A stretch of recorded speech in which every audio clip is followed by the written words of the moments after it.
Hello and welcome to sports Tak. Asia cup का काउंटडाउन अगर हम बात करें तो अब एक तरीके से सिर्फ एक दिन बीच में है। कल जब आप बात करेंगे तो एशिया कप का ओपनर होगा और वहां पर आमने सामने होगी पाकिस्तान और नेपाल की टीम। लेकिन हम सभी को पता है कि जिस तरीके से एशिया कप, वर्ल्ड कप, एक क्रिकेट का त्योहार, क्रिकेट का सीजन जो चल रहा है, उसमें सबसे बड़ा मुकाबला है इंडिया वर्सेस पाकिस्तान। तो एशिया कप से ठीक पहले, क्योंकि अब भारत और पाकिस्तान के मुकाबले में ज्यादा वक्त नहीं है, 3 दिन के बाद भारत और पाकिस्तान की भी टक्कर है। तो आज बात करेंगे कि इन दोनों टीमों की बेस्ट 11 क्या है और बेस्ट 11 देखते हुए बैलेंस किस तरफ जा रहा है, कौन सी टीम अभी कागजों पर भारी नजर आ रही है, और साथ ही साथ हर एक पहलू पर आंकेंगे कि भाई बल्लेबाजी किस तरीके की है, गेंदबाजी किस तरीके की है, ऑलराउंडर्स कैसे हैं और क्या क्या ऑप्शंस हैं जो एक कंप्लीट 11 बेस्ट 11 बनाते हुए आप ध्यान में रखोगे। इन दोनों टीमों की एक तरफ रोहित शर्मा होंगे तो दूसरी तरफ बाबर आजम होंगे, और रोहित शर्मा के सामने चुनौती हुई कि आज की तारीख में पाकिस्तान जो है वर्ल्ड की नंबर 1 ओडीआई साइड है, तो वहां पर एक चैलेंज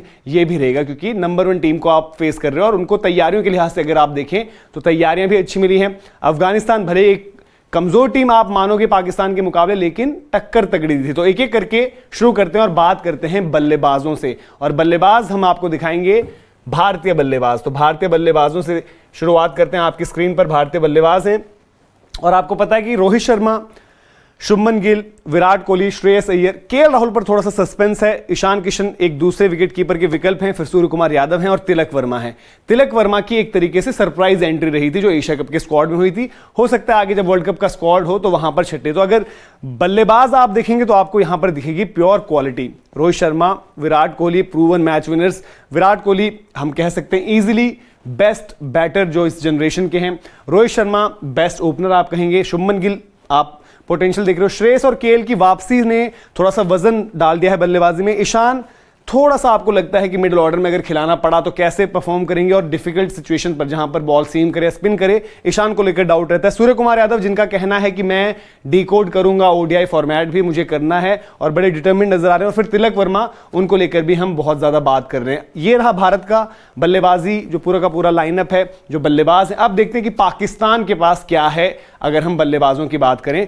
आई थिंक पाकिस्तान ने एक अच्छी चीज ये करी जो इन्होंने सौद शकील को ऐड कर दिया। तो अब इनका जो बल्लेबाजी आप पूरा का पूरा चार्ट देखते हो, थोड़ा सा आपको जो है भरा हुआ नजर आता है। यहां पर भी क्वालिटी है। जैसे हम कहेंगे कि अगर आप रैंकिंग्स के लिहाज से देखोगे तो बाबर, इमाम और फकर ये आपके टॉप 5 में फीचर करते हैं। लेकिन ये एशिया कप और ये वर्ल्ड कप इनका एक चैलेंज इस तरीके से है कि आप सिर्फ क्या वो रैंकिंग्स में नंबर 1 हो या वाकई दुनिया में इंपैक्ट वाइज भी नंबर 1, नंबर 5 की जो पूरी की पूरी रेस रहती है, उन खिलाड़ियों में आते हो जो अपने दम पर मैच जितवा दें, मैच बदल दें।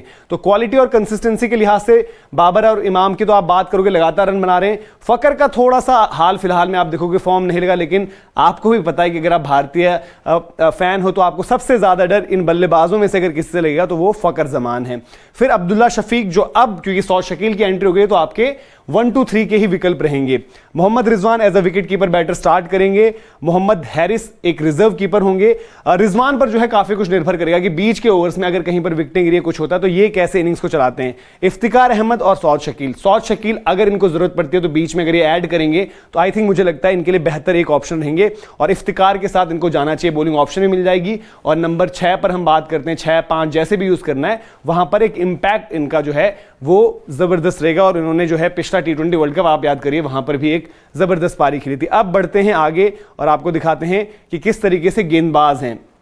गेंदबाजों पर अगर आप नजर डालें तो भारतीय लाइनअप यहां पर आप देखेंगे प्रॉपर जो गेंदबाज हैं, जसप्रीत बुमराह, मोहम्मद शमी, मोहम्मद सिराज और प्रसिद्ध कृष्णा, ये 4 तेज गेंदबाज हैं। भारतीय पेस बैटर अगर आप देखें, प्रसिद्ध कृष्णा शायद नहीं फीचर करेंगे, तो आपको ये 3 प्रमुख गेंदबाज हैं जो फीचर करते हुए नजर आएंगे। वहीं अगर आप जाएं पाकिस्तान की तरफ तो वहां पर आपको नजर आते हैं शाहीन अफरीदी, नसीम शाह, हारिस रऊफ, मोहम्मद वसीम और उसामा मीर।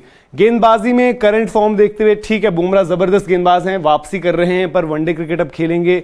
लेकिन यहां आप देखोगे तो शाहीन, नसीम, हारिस जिस तरीके से परफॉर्म कर रहे हैं, सिराज को आप इनके साथ आज वाकई में कंपेयर कर सकते हो क्योंकि सिराज रेगुलर खेल रहे हैं और जबरदस्त परफॉर्म कर रहे हैं। भारतीय गेंदबाजी में अगर देखेंगे यहां पर अगर उसामा मीर हैं, ये बैटिंग से भी कंट्रीब्यूट कर जाते हैं। तो वहीं भारत के पास जो है कुलदीप यादव का नाम वहां पर मौजूद है। कुलदीप यादव की वहां पर सिर्फ हमने पेस बैटरी आपको दिखाई थी, तो कुलदीप यादव अगर आप क्लास की बात करेंगे तो स्पिन के डिपार्टमेंट में कुलदीप यादव की टक्कर में पाकिस्तान के डिपार्टमेंट से अगर आप देखें, चाहे वो नवाज देख लें, शदाब देख लें, उसामा मीर देख लें, कोई भी उनकी टक्कर का नहीं है। ऑलराउंडर्स में Hardik Pandya vice captain captain Jadeja, Akshar Patel, Shardul Thakur को ऑलराउंडर कैटेगरी में इसलिए रखा क्योंकि इनका इस्तेमाल जो है बॉलिंग ऑलराउंडर के रूप में होगा, और हार्दिक पांड्या को स्टेप अप करना पड़ेगा। भारत को एशिया कप और वर्ल्ड कप में अगर पाकिस्तान के ऊपर पलड़ा भारी रखना है तो जरूरत है, जिस तरीके से पाकिस्तान की तरफ से हम देख रहे हैं कि शादाब की जो परफॉर्मेंस रहती है, नवाज को जब वो खिलाते हैं, हार्दिक को भी वो इंपैक्टफुल परफॉर्मेंसेस देनी होंगी। अच्छी चीज यह है कि पाकिस्तान के अगेंस्ट हार्दिक हमेशा स्टेप अप करते हैं। जडेजा भरोसे का नाम बन चुके हैं, अक्षर या शार्दुल, इनमें से अगर किसी को नंबर मिलता है तो बैलेंस के लिहाज से टीम के लिए वो बेहतर रहेगा। बट देखना होगा कि क्या टीम उस तरफ जाती है। उस केस में आपको अपना एक फास्ट बॉलर कॉम्प्रोमाइज करना पड़ेगा, या तो मोहम्मद सिराज को बाहर करना पड़ेगा या फिर आपको मोहम्मद शमी को। इनके ऑलराउंडर्स अगर आप देखें तो शादाब खान, आगा सलमान, अब चॉइस 11 में फंसेगी कि आप आगा सलमान, इफ्तिकार, सौद शकील में से किसके साथ जा रहे हो, और फिर बेस्ट 11 पर भी आगे बात करेंगे। फहीम अशरफ की वापसी करवाई गई है और इसीलिए करवाई गई है क्योंकि पाकिस्तान को लगता है कि उनकी अभी जरूरत है फहीम अशरफ के रूप में। अगर एक ऑलराउंडर इनके पास रहेगा, फास्ट बॉलिंग ऑलराउंडर, जरूर वहां पर वसीम जूनियर की हमने बात करी, बट वसीम जूनियर बल्ले से उतना ज्यादा कॉन्ट्रीब्यूट नहीं करते। फहीम अशरफ की एबिलिटी थोड़ी सी ज्यादा है, और नवाज, जिनके जो आखिरी मुकाबला जहां पर उनको खिलाया गया, उनकी परफॉर्मेंस जो है बड़ी जबरदस्त रही। अब आते हैं जो मेन जो हमारा टॉपिक है, और बेस्ट 11 क्या है। बेस्ट 11 अगर आप देखेंगे आपकी स्क्रीन पर भी है। सबसे पहले भारत अगर आप देखोगे तो भारत को आपको बेस्ट 11 आप यही कहोगे, बट अब यहां पर प्रॉब्लम यह है कि पहले मुकाबले में पता नहीं है कि केएल राहुल होंगे या नहीं होंगे। केएल राहुल नहीं होंगे तब ईशान किशन की एंट्री होती है और थोड़ा सा वहां पर मिडिल ऑर्डर में वल्नरेबल रहेंगे। अब पाकिस्तान की अगर बात करें तो फकर जमान, इमाम उल हक, बाबर आजम, इन पर किसी को शक नहीं है, पोजीशन ऐसी रहेगी। फिर मोहम्मद रिजवान भी होंगे।